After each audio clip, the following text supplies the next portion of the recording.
La communication a été interrompue. On va reprendre.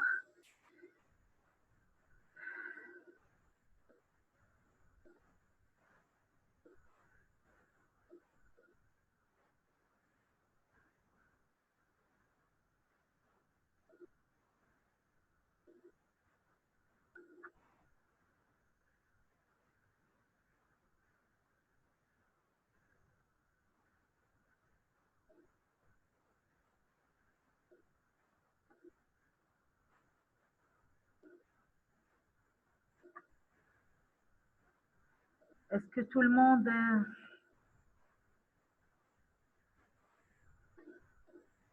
Est-ce que vous arrivez à m'entendre, s'il vous plaît? Oui, très bien. Voilà, c'est bon, très bien, c'est bon, on termine. Donc, c'est bon pour le traitement chirurgical? Très bien. Allez.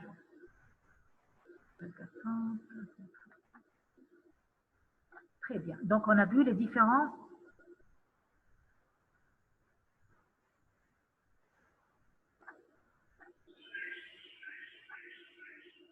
Donc, on a terminé.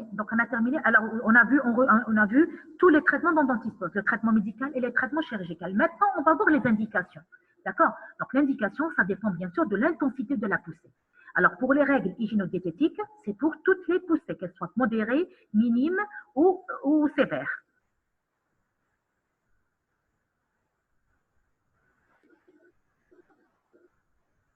Alors, maintenant, on va commencer par la poussée de faible intensité. Faible intensité, je vous ai dit, souvent la faible intensité, c'est la teinte rectale, purement rectale. D'accord? Donc, le mieux, c'est de donner soit des suppos ou des lavements de mésalazine, d'accord? Mésalazine ou en association. Soit on donne simplement en suppos ou en lavement, soit on associe. Donc, pour la dose, c'est le traitement d'attaque, c'est 4 grammes par jour. D'accord? Donc, pour la mésalazine, les comprimés, c'est des comprimés de 500 mg. 500 mg. D'accord? Donc, on donne 4 grammes. Donc, ça veut dire 8 comprimés par jour. Alors, si échec, si ça ne marche pas, on donne les corticoïdes. Le mieux, c'est toujours par voie rectale parce qu'il n'y a que le rectum qui est touché. Si échec, on donne les corticoïdes per os. Maintenant,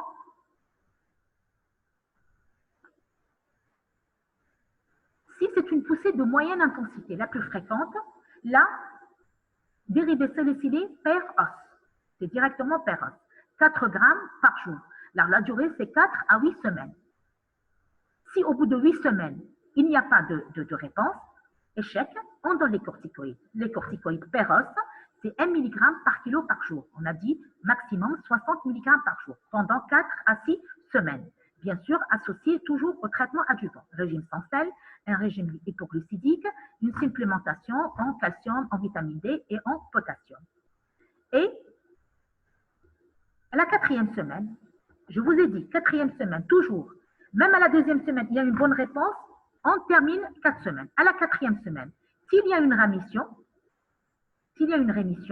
très bien, on va diminuer progressivement les doses, palier de 5 mg par semaine. J'aime tout. J'espère que vous avez bien compris. C'est traitement 1 mg par kilo par jour pendant 4 à 8 semaines. Au bout de la 4e semaine, on va voir. S'il y a une rémission, le malade, il n'y a plus de diarrhée, il n'y a plus de sang, le transit il est normal, on commence à diminuer progressivement les corticoïdes à 5 mg par semaine. Maintenant, coupez vos micros s'il vous plaît. Maintenant, s'il y a une corticodépendance, on passe directement à la zatioprine. S'il y a une corticorésistance, s'il n'y a pas d'autres médicaments, on peut tenter la zatioprine. D'accord? C'est bon.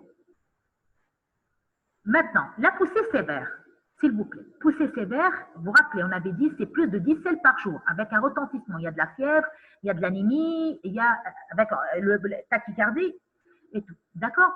On applique le schéma de Trulov. Schéma de Trulov pendant 5 jours. Pendant 5 jours, qu'est-ce qu'on fait? Arrêt complet de l'alimentation orale, c'est-à-dire le malade, on arrête l'alimentation orale. Bon, il faut l'alimenter par alimentation parentérale. Le malade, là, il est hospitalisé. La poussée sévère, bien sûr, hospitalisé. Arrêt complet de l'alimentation orale. On lui donne une alimentation parentérale on lui donne des antibiotiques à large spectre. Souvent, on associe 2 antibiotiques. Flagyl associé à métronidazole associé à un bêta-lactamine. D'accord? Souvent, un céphalosporine. D'accord? Alors, et on va donner cette fois-ci des corticoïdes par voie intraveineuse. Dans le schéma de True-Love, les corticoïdes par voie intraveineuse. 300 mg par jour. HHC, l'hydrocortisone, c'est des ampoules de 100 mg, donc on donne une ampoule de 100 chaque 8 heures. Et on peut associer aussi des lavements de corticoïdes. Des lavements rectaux de corticoïdes, c'est encore mieux. D'accord? Donc, on donne ce traitement, aucune alimentation, il faut mettre au repos le tube digestif. D'accord? Alimentation parentérale, on lui donne des antibiotiques à large spectre et on donne des corticoïdes par voie intraveineuse pendant 5 jours. Au bout du 5e jour, si ça ne marche pas, si nous avons de la cyclosporine, un autre immunosuppresseur, on donne de la cyclosporine. Si ça ne marche pas, on passe à la biothérapie. Si ça ne marche pas, c'est directement la chirurgie. Vous avez compris? Donc, on donne les corticoïdes pendant 5 jours par voie intraveineuse. Si ça ne marche pas, si nous avons de la cyclosporine, on tente la cyclosporine au bout de quelques jours. Si ça ne marche pas, l'infliximab. Si ça ne marche pas, c'est la chirurgie. Maintenant, vous savez, chez nous, la cyclosporine, on ne l'a pas en intraveineuse. L'infliximab, on ne le trouve pas toujours. Donc, parfois, échec de la chirurgie, en fonction des moyens, on peut passer directement, si on n'a pas les moyens, on passe directement à la chirurgie. Si nous avons les moyens, ailleurs, en France, ils ont de la cyclosporine, ça marche, tant mieux. Si ça ne marche pas, l'infliximab, ça va, des fois, ça marche très bien. Si ça ne marche pas, c'est la chirurgie. La chirurgie, elle reste en dernier recours. Maintenant, si au bout dans les 5 jours, le malade fait une cholectasie, dans les 5 jours, c'est directement la chirurgie. Maintenant, si au bout de 5 jours, avec les corticoïdes, il y a une rémission, on a donné des corticoïdes IV, au bout de 5 jours, il y a une bonne évolution, donc on arrête la voie intraveineuse et on passe la voie péros, 1 mg par kilo par jour, comme si on est revenu de la poussée sévère à une poussée modérée, 1 mg par kilo par jour. Est-ce que vous avez compris? Est-ce que vous avez des questions? On s'arrête là. Allez. Alors,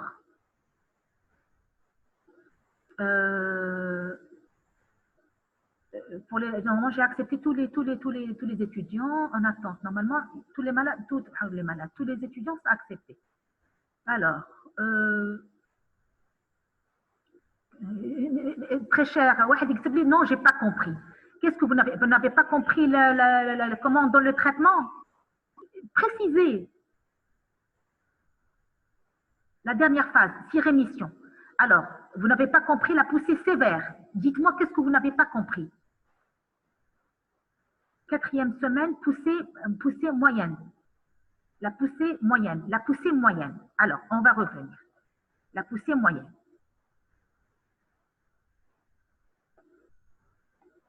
Alors, la poussée moyenne. Lorsque la poussée, elle est moyenne, c'est-à-dire le malade, il fait 4 à 6 selles par jour. Par jour, sans grand retentissement. On a classé notre malade, il est en poussée modérée, moyenne.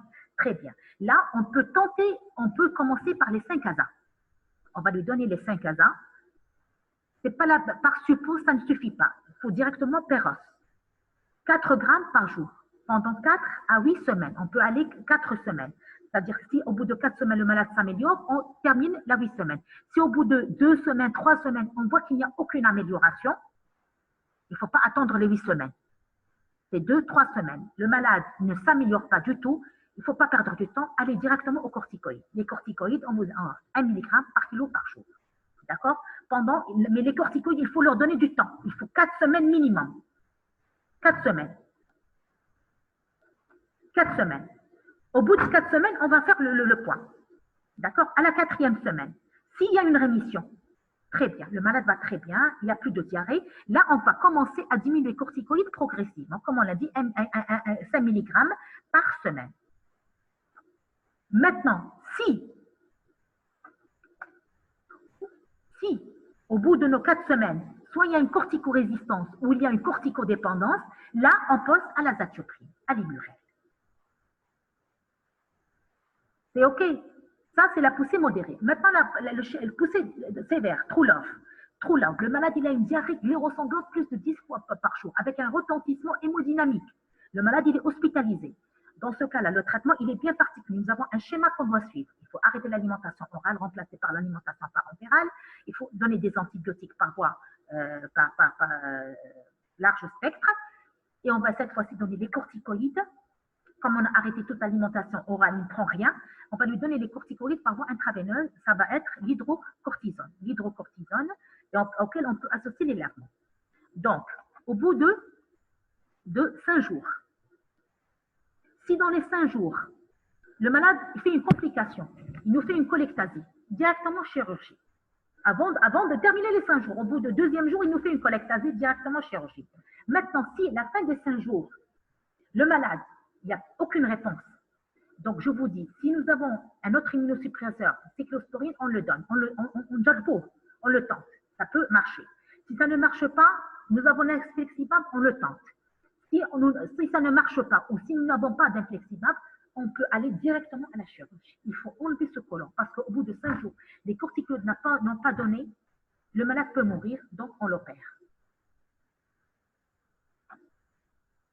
Maintenant, si au bout de 5 jours, non, le malade s'est amélioré, il y a eu une diminution des nombres de selles, le malade s'améliore, là, on arrête la voie intraveineuse et on termine avec les corticoïdes par os.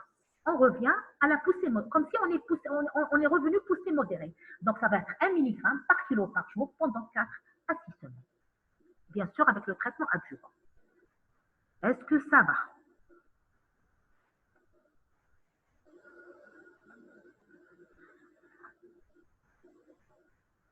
Alors, je n'ai pas compris comment on fait. Bon, corticodépendance, très bien. Alors, pas trop, ça va pas trop préciser. Je veux des questions précises. Très bien. La rémission. Alors, si rémission, la première phase, la dernière phase, c'est-à-dire rémission, dans le schéma True Love, est-ce que vous parlez d'un schéma de True Love? On parle rémission lorsqu'on termine tout notre traitement, rémission. 4e semaine, poussée, moyenne intensité. Bon, je crois que j'ai poussée sévère, rémission. Je n'ai pas compris comment on fait la corticodépendance. Alors, on a fait les corticoïdes, Peros, d'accord, Peros, que ce soit la poussée modérée ou la poussée sévère, je donne un schéma True Love, on est revenu aux corticoïdes par voie Peros. On est dans le 4 semaines. Au bout des 4 semaines, maximum 6 semaines, s'il y a une corticodépendance, c'est-à-dire on a commencé à diminuer les corticoïdes, et lorsqu'on diminue les corticoïdes, le malade fait une corticodépendance. Là, on donne les immunosuppresseurs. On associe les immunosuppresseurs. Si échec des immunosuppresseurs, on donne la biothérapie. Vous avez compris, corticodépendance, on a donné les deux corticoïdes sont efficaces. Mais lorsqu'on a commencé à diminuer la dose, le malade, il y a reprise des symptômes. Il lui faut une dose minimale de corticoïdes. Par exemple, on lui a donné 60 mg. On l'a traité avec 60 mg. Après 4 semaines, on a commencé à diminuer. Lorsqu'on arrive à 20 mg, le malade reprise des symptômes. 30 mg. Il s'améliore. 20 mg, il reprise des symptômes. Donc, il a besoin de 30 mg. Il est dépendant de 30 mg. Donc, on ne peut pas continuer 30 mg à vie. Donc, dans ce cas-là, on maintient les 30 mg et il faut lui donner l'immunurel. Pendant 2 mois, le temps que commence à agir l'imurel. Au bout de 2 mois, on diminue progressivement les corticoïdes. Et il continuera avec l'imurel. Si l'imurel ne donne pas d'effet, on passera à la biothérapie. Alors, on va parler, le traitement d'entretien. Alors, quand on donne les corticoïdes en cas d'échec, alors, quand on donne les corticoïdes en cas d'échec, écoutez, si on est arrivé, on ne donne pas l'anti-inflammatoire, il n'est pas efficace. Si on est arrivé aux corticoïdes, non, les 5-ASA, ce n'est pas la peine. C'est pas la peine. Les 5-ASA, ils sont efficaces, la poussée modérée. OK? D'accord? Donc, si on est arrivé aux corticoïdes, maintenant les 5-ASA sont dépassés. Il ne faut pas les donner. D'accord? Très bien. Maintenant, on est entré en rémission. Le malade, il est en rémission. En rémission, donc là, pour maintenir cette rémission et éviter les rechutes, on lui donne les 5-ASA. Les 5-ASA, on les donne 2 grammes par jour à vie. On dit aux malades au long cours, mais c'est à vie. À vie, pour maintenir la rémission et pour éviter le cancer. Et bien sûr, les 5 ASA, traitement d'entretien, c'est pour toutes les poussées. C'est pour toutes les poussées. Est-ce que ça va? Est-ce que je sais que c'est difficile de résumer ce cours, c'est des conditions assez particulières. Alors, oui, oui, oui, oui. Apparemment, c'est oui.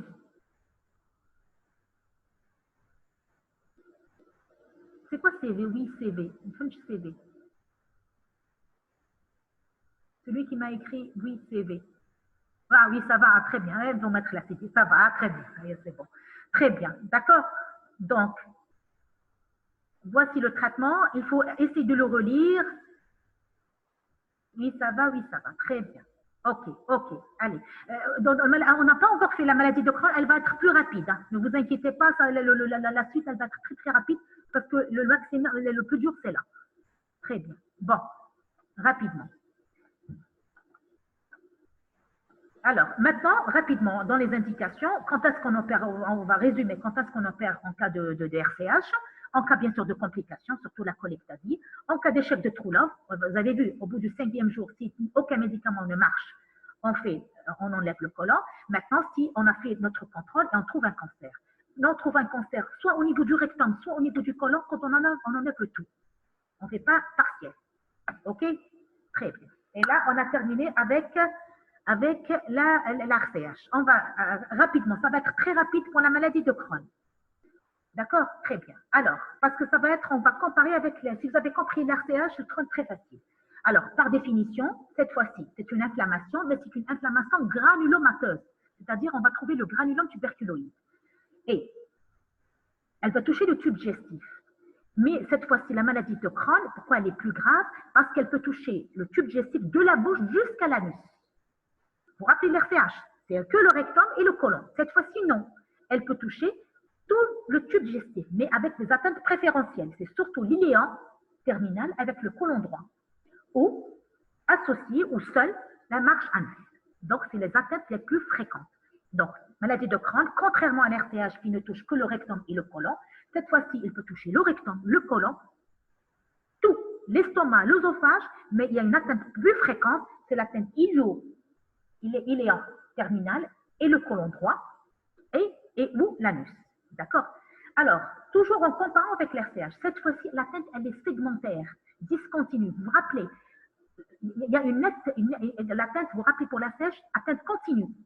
C'est-à-dire la séparation, la zone, la frontière entre ce qui est malade, la partie intestinale, le côlon qui est malade et qui n'est pas malade, elle est nette.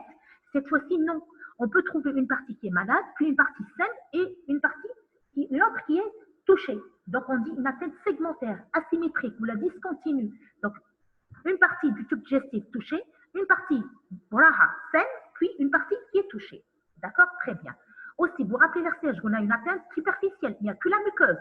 Cette fois-ci, non. C'est une atteinte transmurale. La muqueuse, c'est la muqueuse, la sous-muqueuse, la musculeuse. Ça peut aller jusqu'à la sérose. Donc, c'est une atteinte transmurale. D'accord? Pour la maladie, c'est une maladie chronique. C'est comme l'RCH. Maladie chronique qui évolue par poussée, entrecoupée par des rémissions. D'accord? Le dernier caractéristique, vous vous rappelez pour l'RCH, si on enlève le rectum et le côlon, entre guillemets, on guérit la maladie. Pour la maladie de Crohn, non. Si on enlève la partie malade, une autre partie peut être touchée. Donc, tendance à la récidive post-opératoire. D'accord? Donc là, ça, c'est la particularité. On va prendre comme type de description la maladie, la forme la plus fréquente. On a iliocolique droite, c'est-à-dire l'iléant terminal avec le côlon droit. Alors, cette fois-ci, dans cette forme-là, iliocolique droite, la symptomatologie, elle est différente de l'RCH parce que l'RCH, c'est rectum et côlon. Là, non, nous sommes iléant et côlon droit. Donc, on va avoir une diarrhée chronique. Cette fois-ci, on n'a pas de sang, il n'y a pas de sang. C'est une diarrhée chronique faite de sel fécal, rarement sanglante. D'accord? Avec de nombreux variables. Ça peut être 2 sels, 3 sels. Cette fois-ci, nous avons des douleurs abdominales. Comme c'est le côlon droit, l'iléant côlon droit, donc la symptomatologie, c'est au niveau de la fosse iliaque droite. Un type de crampe postprandiale. Donc, le malade, il a peur de manger. Ça déclenche des douleurs et souvent associé à des nausées, vomissements. Vous vous rappelez, les nausées, vomissements, on ne les avait pas, l'RCH. D'accord? Donc, cette fois-ci, on a une diarrhée non sanglante, fécale, c'est des fécales. c'est des liquides, c'est des vrais sels. Il n'y a pas ici de faux besoins. Il n'y a pas de glaire, il n'y a pas de sang. D'accord? Donc, c'est de vrais sels avec des douleurs de la fosse iliaque droite, avec des nausées vomissements. Et nous avons un symptôme très important, vous l'apprenez, c'est le syndrome de Koenig. C'est quoi le syndrome de Koenig? De Koenig, ça veut dire, déjà, le syndrome de Koenig égale iléite terminale. Syndrome de Koenig égale iléite terminale. L'iléon, chez l'iléon, le diamètre, il est petit. Imaginez, il y a de l'inflammation au niveau de l'iléon. Ça va l'obstruer. Ici, l'iléon, il est obstrué par de l'inflammation. L'inflammation est trop elle n'est pas définitive. Si c'est de la fibrose, elle est définitive. On commence par de l'inflammation. Elle obstrue la lumière. Qu'est-ce que ça va donner? Obstruction. Donc, le malade, il va faire un tableau d'occlusion. Donc, il va faire un accès subocclusif spontanément résolutif. Donc, le malade, il va faire le tableau d'une occlusion, c'est-à-dire arrêt des matières et des gaz avec des niveaux hydroaériques. Au bout de quelques heures, il va y spontanément, sans aucun traitement, le transit va reprendre. D'accord? Donc, si on interroge le malade, vous lui dites, est-ce qu'il vous arrive d'être bloqué? Ni les gaz, ni les sels, pendant quelques heures, même une journée. Puis, il y a une reprise spontanée du transit, on appelle ça le syndrome de Koenig. Ça veut dire qu'il y a une iléite. C'est l'inflammation. Mais au bout de l'inflammation, inflammation, après cicatrisation, au bout, ça va donner de la fibrose. Et lorsqu'il y a une fibrose, un de ces jours, le malade, il va faire une vraie occlusion. On est d'accord? Donc, maladie de Crohn iliocolique, les symptômes, c'est une diarrhée non sanglante, des douleurs de la fosse iliaque droite, avec un risque de syndrome de Koenig, c'est-à-dire qu'il va faire des tableaux de subocclusion spontanément résolutifs. Pour les signes généraux, il y a des signes qui sont plus importants. Il y a de la fièvre, il y a de l'amaigrissement, parce qu'il y a de la diarrhée chronique. Donc, avec des œdèmes des membres inférieurs, carentiels par mal absorption. Alors, qu'est-ce que nous avons aussi comme symptômes? Les signes physiques, cette fois-ci, c'est la fosse iliaque droite. On peut avoir une sensibilité sensible et même on peut avoir une masse de la fosse iliaque de droite, donc de taille variable, fixe, ferme, d'accord, sensible. Alors, toujours, après avoir examiné l'abdomen, toujours examiner la marge anale, rechercher s'il n'y a pas de lésion au niveau de l'anus. Parce qu'un malade qui fait une diarrhée chronique avec des lésions, ça peut évoquer une maladie de Crohn. Soit ulcération, soit des fistules, soit des abcès, soit des sténoses anorectales. Anorectales, vous allez regarder ces images-là. Regardez. Une fissure anale, donc une large ulcération au niveau de la marge anale. Regardez ici ce bombement, un accès anal. D'accord? Là, la même chose. C'est une fissure. Regardez. Regardez ici. Et ici, regardez. Vous voyez ce petit bombement? Il y a un orifice. Il y a une sortie de pus de cet orifice. On appelle ça une fistule. Donc, péri-anal. Là, c'est une fistule. C'est recto-vaginales, c'est des femmes qui quand elles viennent consulter, nous disent « Je sens qu'il y a de l'air qui sort par devant » ou là, des matières fécales qui sortent par le vagin, par la bulle. D'accord? Donc, là, ça témoigne d'une fistule recto-vaginale. Alors, bon, on a terminé par les signes cliniques. Les signes cliniques. Alors, toujours, il faut rechercher des manifestations extradigestives. C'est les mêmes, articulaires, cutanommuqueuses, oculaires. D'accord? On ne va pas s'éterniser. C'est les mêmes manifestations extradigestives, revenir à l'RTH. Maintenant, sur le plan biologique, FNS, on va avoir une anémie soit microcytaire hypochrome carentielle, parce que c'est le grêle, l'absorption du fer, soit on peut avoir une anémie normocytaire, normochrome inflammatoire. Parce que l'inflammation, elle est plus importante au cours de la maladie de Crohn, et même à cause de l'inflammation, on peut avoir une thrombocytose, c'est-à-dire le taux de plaquettes qui va être élevé. Normalement, le taux de plaquettes, c'est 150, 450. Ça peut aller 500 000, 600 000, d'accord? Même risque d'hyperleucocytose. Très bien. Ça, c'est à la FNS qu'on va aller. Maintenant, syndrome inflammatoire, VS accéléré, surtout CRS positif. Lorsqu'on fait l'électrophorèse des protéines, on va trouver une hypoalbuminine, une hypoprotéinémie carentielle, d'accord? Et à cause de l'inflammation, on a des gamma-globulines qui sont augmentées, d'accord? Si on s'amuse à faire le bilan d'auto-immunité, ASCA en cas, cette fois-ci, on va trouver ASCA positif et en cas négatif, d'accord? Ça, c'est spécifique de la maladie de Crohn. Toujours faire la coproparatologie des selles pour rechercher une sur l'infection qui aurait déclenché la maladie, une amygdale. D'accord? Maintenant, l'endoscopie. l'endoscopie. Cette fois-ci, c'est la coloscopie et iléoscopie, c'est-à-dire voir le dernier centimètre de l'iléum. D'accord? Donc, vous avez vu là. Donc, on va voir la distribution des lésions. Vous voyez l'image. Donc, la teinte, vous voyez le curseur. La teinte préférentielle, c'est l'iléum terminal avec le côlon droit, iléocolique. C'est la teinte la plus fréquente. D'accord? Mais souvent, on peut atteindre une atteinte multifocale. On peut avoir une atteinte ici, une partie du côlon gauche, une partie du transverse. D'accord? Donc, multifocale. Hétérogène. Les malades ne se ressemblent pas. D'accord? Caractéristiques des lésions. Alors, toujours, lorsqu'on endoscopiquement on voit les lésions, on voit l'érythème. C'est une rougeur. On va voir des ulcérations. Regardez, des ulcérations larges. Et des fois, nous avons des ulcérations aftoïdes, comme des actes. Tous les actes de la bouche, on peut, c'est-à-dire un petit point. Là, c'est caractéristique de la maladie de Crohn, ulcération aftoïde. Sinon, on peut avoir des ulcérations plus larges, comme pour la RCH. D'accord? Très bien. Toujours dans les mêmes formes vieillies, on va trouver les pseudo-polypes. Regardez, ça des ulcérations très larges. Ça ressemble, si on peut peut-être dire que c'est une RCH, d'accord? Mais sauf que l'RCH vous donne une atteinte continue. La frontière entre la muqueuse normale et muqueuse pathologique, elle est nette. Par contre, la maladie de Crohn, on peut trouver une partie malade, on va trouver une partie saine, après une partie malade. Regardez les pseudopolypes et tout. D'accord? Très bien. Et toujours lorsqu'on fait l'endoscopie, il faut faire les biopsies. Les biopsies, donc surtout pour avoir une étude anapathe et aussi pour surveiller l'évolution de la maladie et surtout le dépistage du cancer. Très bien. Lorsqu'on diagnostique la première fois la maladie de Crohn, il faut faire une fibroscopie haute. Pourquoi? Parce qu'elle peut toucher, la maladie de Crohn peut toucher aussi l'estomac, donc systématique lors de la première poussée, permettant de faire un bilan lésionnel et ça permet de diagnostiquer est-ce que Crohn, est-ce que RCH. D'accord? Si nous avons une atteinte rectocolique, et on suspecte c'est peut-être une maladie de Crohn, là, il faut faire une fibroscopie pour voir s'il n'y a pas une lésion haute. Maintenant, l'histologie. L'histologie, c'est la même chose. Inflammation, mais cette fois-ci, l'inflammation, on a dit toute la paroi transmurale, donc il reste de fissure. Et le granulome tuberculoïde qu'on va trouver. Mais le problème, c'est qu'on ne le trouve pas toujours. On ne le trouve que dans 30 à 50%. Si on le trouve, c'est très bien. Il est caractéristique. Ça nous aide au diagnostic. Mais si on ne le trouve pas, on ne va pas éliminer le diagnostic parce qu'on ne le trouve que dans 50% des cas, 30 à 50. Et pourquoi il ne faut pas l'éliminer? Parce que le granulome, d'abord, il est profond. Donc, si nous, on fait des biopsies endoscopiques, les biopsies, c'est au niveau de la muqueuse, elles sont superficielles. Donc, on peut passer à côté.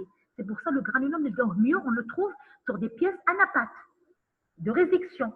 On a plus de chances de trouver. D'accord? Et deuxièmement, le granulome, il tarde à apparaître. Il n'apparaît pas que la première poussée. La deuxième, troisième poussée, il va apparaître. Donc, quand on fait la biopsie, on trouve le granulome épithélioïde.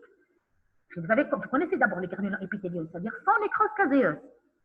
Il est caractéristique, il nous aide au diagnostic. Mais si on ne le trouve pas, ça ne permet pas d'écarter le diagnostic. OK? Très bien. Maintenant, l'architecture glandulaire, les glandes, c'est au niveau du rectum, du côlon. Les abcès cryptiques. Eh bien, les abcès cryptiques, on peut les trouver au cours de la maladie de Crohn. S'il y a une maladie de Crohn atteinte rectocolique et on fait des biopsies, on peut trouver les abcès cryptiques. Donc, pour vous dire que les abcès critiques, ce n'est pas systématiquement égal maladie de RCH. Si une maladie de Crohn de siège rectocolique, si on fait des biopsies, on peut tomber sur les glandes, les abcès critiques. Est-ce que vous avez quelques questions? Allez. Bon, je fais syndrome de Koenig. Pourquoi une masse? Alors, une masse, c'est à cause de l'inflammation. D'accord? Lorsqu'il y a l'inflammation au niveau de la fosse iliaque droite, il y a une agglutination des anses. Ça peut donner une vraie masse et des fois, on va voir dans les complications un abcès. D'accord? La masse, c'est l'agglutination des anses autour de ce foyer inflammatoire. Syndrome de Koenig, si vous n'avez pas compris, je suis désolée. Gona, c'est des accès subocclusifs, spontanément résolutifs. Ça témoigne d'une iléite, inflammation de l'iléant. L'inflammation, il y a des œdèmes. C'est quoi l'abcès cryptique? C'est des anomalies des glandes. Les abcès cryptiques, vous allez refaire ça en anapathe. Les abcès cryptiques, c'est histologique. C'est une anomalie des glandes rectocoliques. Ça veut dire qu'il y a de l'inflammation qui ont détérioré la sécrétion. Ça va bientôt se couper, on va reprendre là après. D'accord? On fait la fibro toujours. Lorsque maladie de Crohn, on diagnostique une maladie de Crohn, oui, on la fait toujours la première fois pour éliminer une lésion, même si le malade il est asymptomatique. D'accord? Oui, on fait toujours la première fois une fibroscopie si on diagnostique la maladie de Crohn. Alors, on continue. Très bien. Alors, maintenant, radiologiquement. Radiologiquement, alors, le scanner. Cette fois-ci, le scanner, on en a besoin. D'accord? Le scanner abdominopelvien, c'est surtout pour rechercher une complication. Une élégite, surtout une collection annexée. D'accord? Lorsqu'on diagnostique une maladie de Crohn, il faut faire un scanner. Au cours de l'RCH, ce n'était pas obligatoire. Vous pouvez faire simplement une échographie. Cette fois-ci, il faut faire le scanner. Très bien. Aussi, le transit du grêle. Maintenant, il faut explorer le grêle, le problème. Lorsqu'on fait la coloscopie, ça nous permet d'explorer les dernières anses iléales. Mais le grêle, tout le grêle, l'iléan, le jéjunum, comment on va les diagnostiquer? Il y a des moyens. Cette fois-ci, il faut faire de la radiologie. Soit on fait le transit du grêle qui va nous montrer s'il y a une atteinte des images d'addition ou de soustraction. Mieux que de faire le transit, c'est-à-dire opacifier le grêle. On peut faire en même temps, en faisant le scanner, ce qu'on appelle un entéro-scanner ou un entéro-IRM, c'est-à-dire opacifier le grêle, entéro, d'accord, et en même temps faire entéro-IRM et rajouter entéro-scanner. Donc, en même temps, faire un scanner et opacifier le grêle. Ça va nous permettre, s'il y a une atteinte, un épaississement pariétal, les sténoses, le trajet fistulé, ça va mettre en lumière, ça va nous montrer ces lésions. Aussi, si nous avons des fistules anales, si nous avons des lésions au niveau de l'anus, il faut faire une IRM anale, pelvianale. OK? Donc, voici les examens qu'il faut faire radiologiques. On a besoin du scanner en maladie de Crohn. On a besoin du scanner et il faut opacifier le grêle. On peut faire les deux en même temps, un entéro-scanner ou un entéro-IRM. OK? Très bien. Alors, voici, regardez. Voici un transit du grêle. Vous voyez le curseur? Ça, ici, le curseur, vous voyez la flèche? Ça, c'est le côlon. Et là, c'est le sécum. Et là, c'est la dernière anse iléale. Regardez comment elle est. Donc, vous voyez, elle est sténosée. Sténosée, d'accord? Et là, regardez, c'est les pertes de substance. Les images d'addition. D'accord? Très bien. Ici, c'est l'IRM, un entéro-IRM. Il nous a permis d'opacifier. Vous voyez l'épaississement donc intestinal. Une autre image, regardez. Voici un transit du grêle, une très belle image. Voici la dernière anse iléale. Regardez comment elle est inflammée. La paroi, elle est épaissie, d'accord? Et la lumière qui est un peu réduite par rapport ici. Là, c'est le reste de l'iléan qui est normal. Regardez cette très belle image du transit du grêle. D'accord? Le sécum, ici le sécum. Et ici, regardez toute sa atteinte sur plusieurs centimètres. Vous voyez les images? D'accord? Des ulcérations, perte de substance. Donc, tout ça, elle est épaissie, la lumière, elle est rétrécie avec perte de substance. D'accord? Ça, c'est encore hier. Alors, vous avez des questions? Alors, le sang se coupe. Il est normal, très bien. Le scanner, ça permet d'explorer le grêle, oui, et surtout de rechercher les complications. Non, ça va. Vous chiez des non, ça va.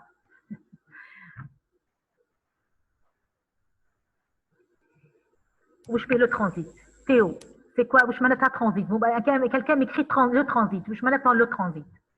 S'il vous plaît, donnez-moi des questions. On ne peut pas l'explorer par le scanner. Le transit, c'est-à-dire le grêle, ça permet de voir s'il y a des épaississements, oui, d'accord. Mais le mieux, si on suspecte une fistule, mieux opacifier. Ça permet d'explorer, mais le mieux, c'est opacifier. Donc, un entéroscanner. Le scanner, c'est bien. L'entéroscanner, c'est mieux. OK?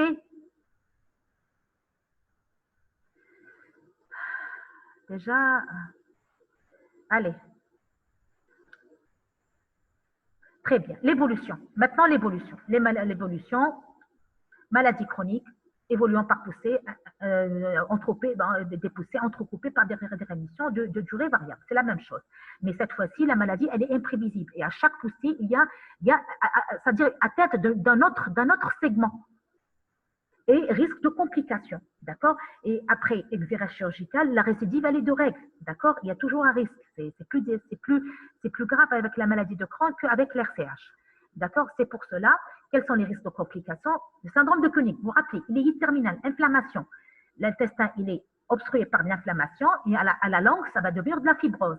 Donc, s'il y a de la fibrose, c'est plus, le malade va faire une vraie occlusion. Occlusion, arrêt des matières et des gaz. D'accord. Il y a aussi, comme l'atteinte, vous vous rappelez, transmurale, donc il y a un risque de perforation. Très bien. Les fistules maintenant. Alors, les fistules, comment ça se passe la fistule? Imaginez une anse malade, une anse inflammée. Donc, toute la paroi, elle est inflammée. Imaginez cette anse, regardez, vous voyez le curseur. Cette anse malade, elle est au contact d'un autre organe. Ça dépend quel organe. Une autre anse. Ici, c'est la vessie. Donc, on dirait l'inflammation va se transmettre de l'anse malade à l'organe à côté. Et ça va donner une petite communication entre les deux organes, ce qu'on appelle les fistules. Donc, soit nous avons des fistules externes, c'est-à-dire l'anse malade, elle est sous la peau. Donc, l'inflammation transmurale, cette inflammation va toucher la paroi abdominale et ça va donner une stomie naturelle. Le malade va nous dire, j'ai un trou au niveau de l'abdomen d'où sortent les matières fécales. Donc, c'est la fistule externe ou entérocutanée. Les fistules externes, internes, c'est-à-dire l'anse qui est malade à côté de n'importe quoi. Si elle est à côté, accolée, regardez ici, vous voyez la flèche, le curseur, c'est deux anses à côté l'une de l'autre. Donc, ça va être une fistule antéro-entérale. Si elle est chez la femme, c'est antéro-génitale. Chez l'homme, c'est vésical. D'accord? Donc, c'est ça, les fistules. Alors, les abcès. Les abcès, une anse qui est malade, entourée d'agglutination des anses autour d'elle, ça va donner le plus souvent, ça va donner un abcès de la fosse iliaque droite. Donc, abcès, masse douloureuse de la fosse iliaque droite avec des signes, avec fièvre et frissons et hyperleucocytose. D'accord? Donc, le diagnostic, c'est le scanner. Il n'y a que le scanner qui va nous donner le diagnostic. Alors, une autre complication, les sténoses. C'est surtout les sténoses au niveau du l'iléon. L'iléon, donc ça va donner des sténoses et c'est le transit du grêle qui va mettre le diagnostic. La cholectasie. La cholectasie, elle est rare. On la voit quand la cholectasie? Lorsque nous avons une maladie de Crohn rectocolique. La tête, elle est rectocolique. Si nous avons une maladie de Crohn iléale, on ne va pas avoir une cholectasie. D'accord? Très bien. Bon, on va voir rapidement les formes cliniques. Les formes topographiques, ça dépend de l'atteinte. Donc, rénale maladie de Crohn peut toucher n'importe quelle partie du tube digestif.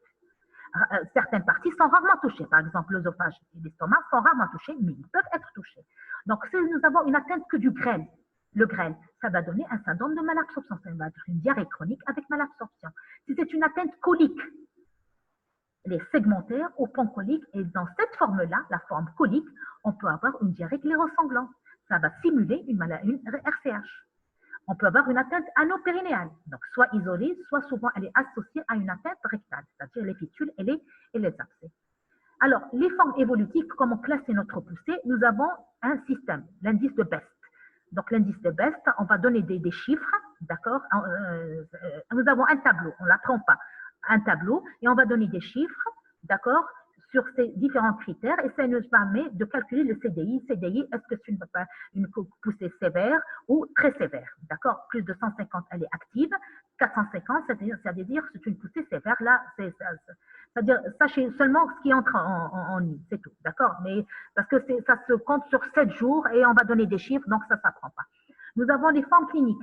Pour la maladie de Crohn, il y a des malades qui ne font que des fistules, d'autres qui ne font que des abcès, des malades qui ne font que des sténoses et des malades qui font que des inflammations. C'est tout, c'est ça les formes. Selon le terrain, c'est la même chose. La femme enceinte, l'enfant et les sujets âgés, on a vu déjà ça. Très bien. Le diagnostic. Le diagnostic, c'est la même chose pour la CH. C'est un faisceau d'arguments. Aucun signe pris isolément n'est pathognomonique. Donc, cliniquement, c'est la diarrhée chronique, le syndrome de Koenig, les manifestations extra-intestinales, biologiquement, le syndrome inflammatoire et l'anémie, l'endoscopie, l'atteinte discontinue segmentaire, les ulcérations, les pseudopolypes. Histologiquement, c'est très important. Le granulome, si on le trouve, mais si on ne le trouve pas, c'est pas grave. L'atteinte transmurale, radiologiquement, si on trouve une fistule, si nous avons une atteinte rectocolique et une fistule entérocutanée, c'est pas un RCH, c'est une maladie de Crohn. Et bien sûr, l'évolution, la maladie de Crohn, elle est chronique. C'est bon. Maintenant, on passe au diagnostic différentiel. Donc, vous voyez, le diagnostic différentiel, c'est très important, il est différent. Si c'est une maladie de Crohn iléale, c'est pas la même chose, c'est une maladie de Crohn rectocolique. Donc, on va commencer par atteinte iléale. Iléale à la phase aiguë, un sujet jeune. Il a toujours été en bonne santé. La première fois, c'est la première poussée, ça va commencer par des douleurs de la fosse iliaque droite. Le premier diagnostic, douleur aiguë de la fosse iliaque droite chez un sujet jeune, le premier diagnostic